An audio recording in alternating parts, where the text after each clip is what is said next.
President Biden will make a visit to Israel on Wednesday to show U.S. solidarity. We take a look at what his trip means for the looming ground offensive of Gaza and the intensifying conflict in the Middle East. South Korea's Joint Chiefs of Staff sees North Korea as being linked in many ways to the recent surprise attack by the Palestinian militant group Hamas on Israel, including weapons and tactics. With the grand opening of the Seoul ADEX 2023, South Korea's commander-in-chief vows to bolster its global defense network and upgrade the nation's defense industry so that it holds a competitive edge. It's October 17, 2023. This is News Center. Good evening. Thank you for joining us. I'm Yoon Jung-min. Amid escalating conflict in the Middle East, U.S. President Joe Biden is set to travel to Israel on Wednesday. It's aimed at underscoring Washington's unwavering commitment to Israel, and his high-stakes trip will extend to neighboring Jordan and Egypt, among others, as he seeks to ease humanitarian suffering in Gaza. Our Song Yoo-jin stirs us off. U.S. President Joe Biden is set to travel to Israel on Wednesday. That's according to U.S. Secretary of State Antony Blinken following his more than 7-hour-long meeting in Tel Aviv with Israeli Prime Minister Benjamin Netanyahu and his war cabinet. He's coming here at a critical moment for Israel, for the region, and for the world. And he's coming here to do the following. First, the President will reaffirm the United States' solidarity with Israel and our ironclad commitment to its security. Shortly after, White House National Security Council spokesperson John Kirby announced that Biden would also travel to Jordan to meet with King Abdullah II, President Abdel Fattah el-Sisi of Egypt, and Palestinian Authority President Mahmoud Abbas. Biden's visit comes as fears are growing that the latest flare-up in the Israel-Hamas war could spill into other countries in the region. Tensions have been escalating in the Middle East, with Israel exchanging fire with Iran-backed Lebanese militant group Hezbollah near its northern border with Lebanon. Iran has issued warnings against Israel's operations in Gaza. Leaders of the resistance will not allow the Zionist regime to do whatever it wants in Gaza and then go after other resistance groups after it's done with Gaza. Therefore, any preemptive action is possible in the coming hours. With world leaders such as UK Prime Minister Rishi Sunak and Turkish President Recep Tayyip Erdogan expressing the importance of avoiding further regional escalation, experts predict President Biden will also use his visit to avert the war's expansion. Addressing the dire humanitarian situation in Gaza is also on Biden's agenda, where civilians are facing severe shortages of water, electricity, and fuel. The President will hear from Israel how it will conduct its operations in a way that minimizes civilian casualties and enables humanitarian assistance to flow to civilians in Gaza in a way that does not benefit Hamas. Biden will also continue his efforts to secure the release of at least 199 hostages held by Hamas. The militant group on Monday released a video showing a 21-year-old Israeli hostage who appeared to be suffering from an arm injury. This marks the first time that Hamas has made public a video of a hostage held in Gaza. Song Yoo-jin, Arirang News. Weapons and tactics used by the Palestinian armed group Hamas appear to be similar to those pursued by North Korea. That's according to Seoul's Joint Chiefs of Staff, who is looking into any possible links between the two. Our defense correspondent Kim Jae-youl reports. South Korea's military authorities have reason to believe that the weapons and tactics used by the Palestinian militant group Hamas are linked to North Korea. Speaking to reporters on Tuesday, an official from the Joint Chiefs of Staff noted that Hamas has been spotted using a North Korean-produced F-7 rocket. South Korea's military officials said that the F-7 is the name North Korea uses when exporting its RPG-7 rockets overseas. On top of that, North Korea's 122mm multiple rocket launchers have recently been discovered near Israel. The military is also weighing the possibility that North Korea passed on its paragliding tactics to Hamas. Around 260 people lost their lives when Hamas militants paraglided down into a music festival in Israel. And a similar tactic was used by North Korea in 2016 when the regime's special forces demonstrated a surprise attack on a model blue house. The JCS also pointed out that Hamas's tactics involving mass rocket attacks and early morning attacks during a holiday are similar to what it would assess North Korea's tactics would be. This being said, the military says there is a high chance that North Korea would use these tactics to attack South Korea. Our military is analyzing and evaluating the weapons and tactics used by Hamas. In addition, we are closely monitoring signs from North Korea using joint Seoul-Washington surveillance and reconnaissance assets. Our military maintains a thorough readiness posture against North Korean provocations. The JCS also assesses that Israel's Iron Dome defense system was effective to some extent, given that 700 out of the 900 rockets fired toward the target area by Hamas were shot down. Choi Min-jang, Arirang News. In Beijing, China is hosting a large international summit marking the 10th anniversary of its Belt and Road Initiative. Attention is on a face-to-face meeting between Chinese President Xi Jinping and his Russian counterpart Vladimir Putin amid the Israel-Hamas war and tensions in Northeast Asia. Our Choi So-hyung with more. Starting Tuesday, China is hosting the third Belt and Road Forum for International Cooperation in Beijing, which will wrap up on Wednesday. The forum also marks the 10th anniversary of the Belt and Road Initiative, which has expanded China's leadership role on the global stage amid its rivalry with the U.S. The BRI aims to bolster economic cooperation along land and sea routes as a second Silk Road stretching from China to Central Asia and Europe. China has supported the building of infrastructure overseas, which has become a crucial platform for developing high-level cooperation among the countries involved.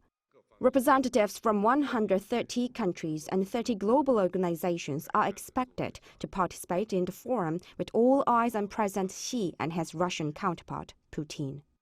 This will mark their second bilateral meeting this year, and their unity against the U.S. is expected to be a central topic of their talks.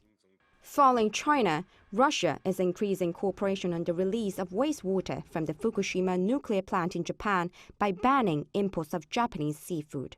In addition, there is speculation about whether Xi and Putin will send a message about the war between Israel and Hamas. China is pushing for a mediator role and is talking with Russia's foreign minister to coordinate their stances on the war. Meanwhile, South Korean Oceans and Fisheries Minister Cho Seung-hwan will also be in Beijing to attend a separate forum discussing maritime cooperation. Cho will depart for Beijing on Wednesday and meet with Chinese officials during his visit. Choi So-hyung, Arirang News. More reports suggest there have been weapons transfers from North Korea to Russia as large cargo ships have reportedly been spotted carrying North Korean weapons, presumably ammunition, to Russia on multiple occasions for use in the war in Ukraine. Lee Si-hoo explains. According to the Washington Post on Monday, new satellite images show that Russian ships have collected cargo back and forth from North Korea to a Russian military port on multiple occasions over the past 2 months. 2 commercial ships involved previously had not run that particular route prior to August. The White House last week said that North Korea has shipped more than 1,000 containers of weapons to Russia in recent weeks. We condemn the DPRK for providing Russia with this military equipment, which we use to attack Ukrainian cities, kill Ukrainian civilians, and further Russia's illegitimate war. An unnamed official from Seoul's defense ministry confirmed the transport of containers between North Korea and Russia. The official added that the volume of containers is equal to the tens of thousands of shells that Russia needs the most. Seoul's foreign ministry said that weapons exchange with North Korea is a clear violation of the UN Security Council resolution. It is a serious violation of peace and stability on the Korean Peninsula, and we urge for an immediate halt. Meanwhile, Pyongyang announced that Russian Foreign Minister Sergei Lavrov is making an official visit on Wednesday and Thursday. Talks may involve Putin's return visit to Pyongyang following Kim's visit to Russia's Far East last month, where they discussed military matters. Lee Si-hoo, Arirang News. At the United Nations, North Korea has asserted yet again its intentions to advance its nuclear weapons ambitions, alleging a hostile U.S. stance. Jae reports. During the first committee of the United Nations General Assembly meeting on Monday, North Korea's Secretary for North Korea's permanent mission to the United Nations, Kim Jae-youl, said Pyongyang will not give up its nuclear weapons as it faces continuous threats from the United States. Kim said that the U.S. continues to deploy nuclear assets to the Korean peninsula, which are disguised with claims of being defensive in nature. He also added that the U.S. continues to conduct nuclear weapons tests despite its condemnation of North Korea's nuclear ambitions and has been accelerating a nuclear arms race. Both Seoul and Tokyo condemned Pyongyang's nuclear ambitions, calling for the North to give up its nuclear weapons and return to dialogue. Meanwhile, former U.S. Ambassador to South Korea Harry Harris, during a virtual seminar, called for the U.S. to keep strengthening its extended deterrence commitment to South Korea, as he stressed that North Korea's evolving military threats are far greater than before. Harris said that the North has been doubling down on its nuclear and missile programs under an aggressive nuclear policy stipulated in its constitution. However, the former ambassador said it would be a mistake to redeploy U.S. tactical nuclear arms to the Korean peninsula. Harris, who served from 2018 to 2021, also raised concerns about technological cooperation between Pyongyang and Moscow. Jae, Arirang News. President Yoon Suk-yeol has pledged to make South Korea's defense industry a global leader in cutting-edge aerospace technology as he attended the opening event of the Seoul International Aerospace and Defense Exhibition. This includes stronger cooperation with other countries. Woo Soo-young explains. South Korea will strengthen its defense networks around the world as it grows as a leading exporter of cutting-edge military and aerospace technology. That's according to President Yoon Suk-yeol on Tuesday, speaking at the opening ceremony of the 14th Seoul International Aerospace and Defense Exhibition. Yoon said South Korea has transformed from an aid-dependent nation to a leading defense exporter, with ADEX 2023 showcasing the homegrown KF-21 fighter jet, the M-SAM air defense system, as well as tanks, rocket launchers, and other major export items. Describing the defense industry as a national strategic sector for both security and economy, the president vowed to foster a strong industrial ecosystem, particularly in artificial intelligence and digital technology, which are crucial for victory on future battlefields. 군 작전의 AI 디지털 기반을 가속화하고 미래 항공 모빌리티 기술 개발을 위한 정책적 지원을 아끼지 않을 것입니다. By newly establishing a Korea Aerospace Administration, he said the government would bring together the public and private sectors to help domestic players lead the new space era, with the goal of becoming one of the world's top 5 space tech powers. He noted that his National Security Council established a body to promote defense exports earlier this year and aims to build up a cooperative system globally, sharing South Korea's evolution in the industry with friendly nations. 이제 방산협력은 단순히 무기의 수출을 넘어 장비와 부품 공급, 교육, 훈련, 공동의 연구 개발까지 협력 범위를 확장하고 있습니다. This year's ADEX features 67 aircraft and 39 pieces of ground equipment based on Korean technology and weapon systems, along with equipment from the US military and the F-22 and FA-18G aircraft. Falling on the 70th anniversary of the Republic of Korea-US alliance this month, the president said the participation of the American military at this year's exhibition proves the overwhelming capacity of the bilateral alliance. South Korea last year hit a record in defense exports, some $17.3 billion, more than doubling the figure from 2021. The government has since designated the sector as one of the country's 12 core export engines, with the aim of ranking among the world's top 4 defense exporters by 2027. Woo Soo-young, Arirang News. President Yoon Suk-yeol on Tuesday received the diplomatic credentials of 14 newly appointed foreign ambassadors to South Korea. Greeting them at the Yongsan presidential office, President Yoon met with new ambassadors from the Czech Republic, France, Germany, Kazakhstan, Nicaragua, and Zambia, among others. A new ambassador who conducts official diplomacy on behalf of their country must present a letter of credence to the head of state of the assigned country before carrying out ambassadorial duties. South Korea's foreign ministry has strongly protested Japanese Prime Minister Fumio Kishida's decision to send ritual offerings to the controversial Yasukuni Shrine. The ministry spokesperson says the South Korean government regrets Kishida's decision to provide ritual offerings and the visits by his cabinet members to the Yasukuni Shrine on Tuesday, which has the remains of Class A war criminals interred there. The foreign ministry called on Japan's leadership to responsibly face up to its wartime history and show genuine remorse for the country's past aggressive actions.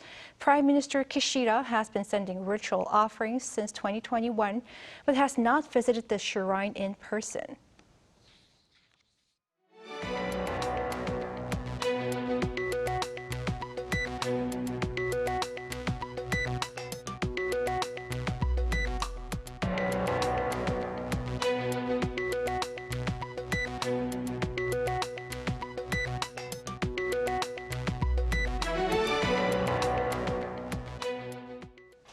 The country's import and export costs last month have jumped due to oil price increases.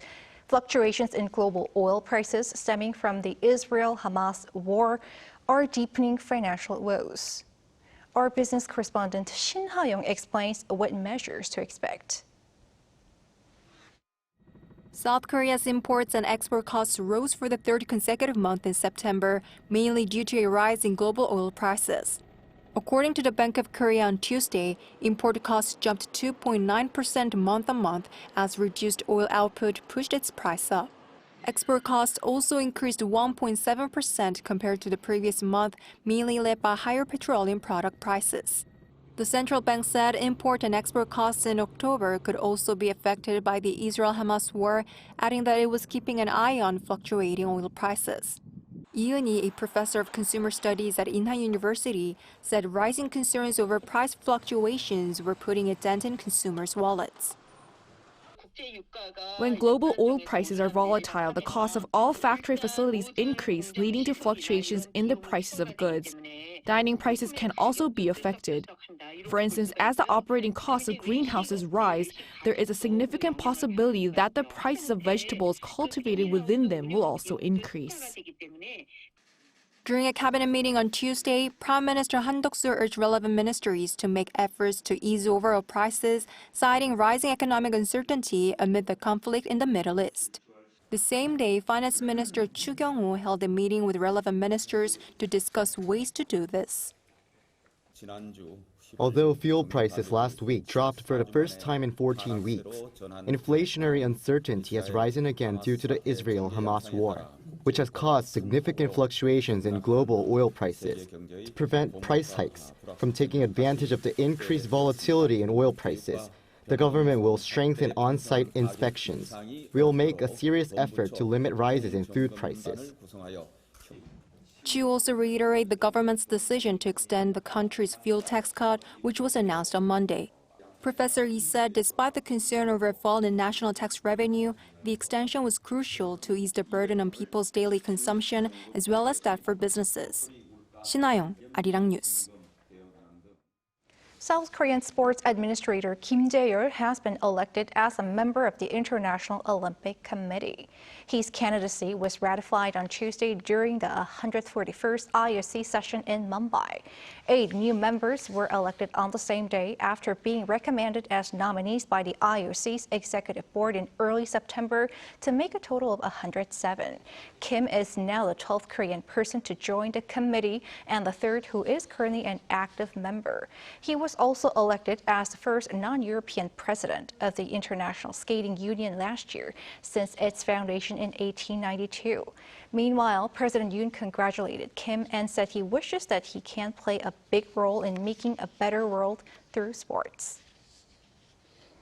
The South Korean movie starring actor Ma Dong-seok, The Roundup, No Way Out, has been voted as the best Asian film and won the Focus Asia People's Choice Award at the Sitges International Fantastic Film Festival in Spain. The movie series started in 2017 with The Outlaws, and the first sequel, The Roundup, won the very same award last year, which goes to Asian-produced films. The third in the series, The Roundup, No Way Out, was released in May. Just like others in the series, the film has been a box office hit at home too, with over 10 million people going to see it. Up next, we explore Korea's recent advances with regard to a new hydrogen engine technology, which uses 100% hydrogen as a fuel source to curb carbon emissions. Yoon tells us more. Hydrogen cars are considered eco-friendly as they run on hydrogen fuel cells and don't emit carbon dioxide. However, current commercialized hydrogen cars face limitations, such as the lack of charging stations and the low durability of the hydrogen fuel cell system. To overcome such drawbacks, domestic researchers have succeeded in changing existing passenger cars that run on fossil fuels to run on hydrogen. Because the newly developed hydrogen engines use existing engines, it has greater advantages over the hydrogen fuel cells in terms of durability, performance, and safety.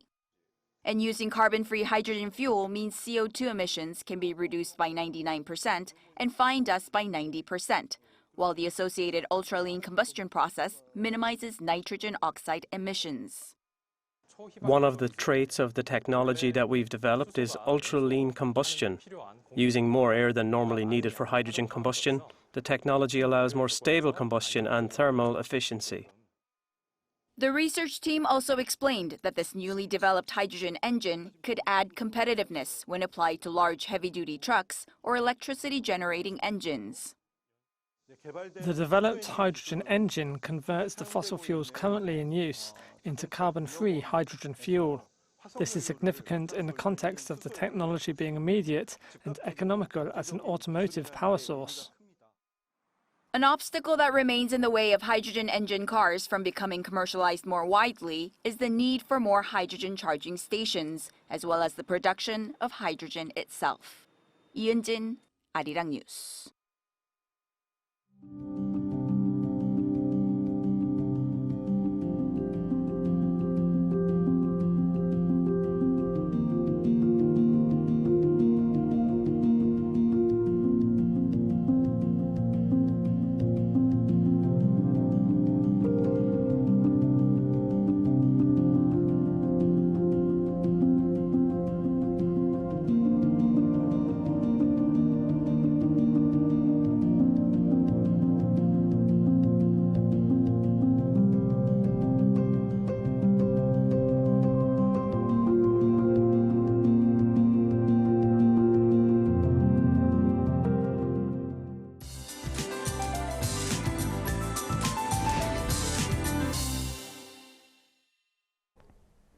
Today, Seoul recorded its coldest morning of the season so far, with lows of 7.5 degrees Celsius.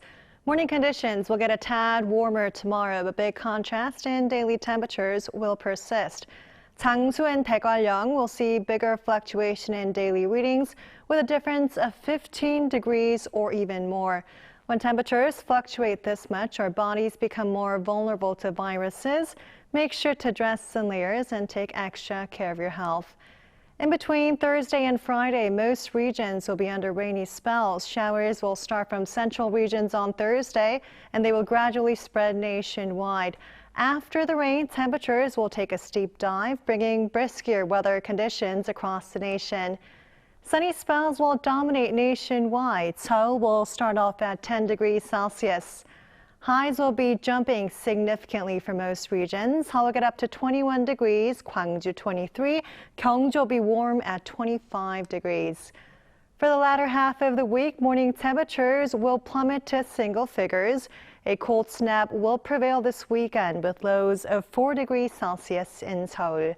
That's all for now, and here are the weather conditions around the world.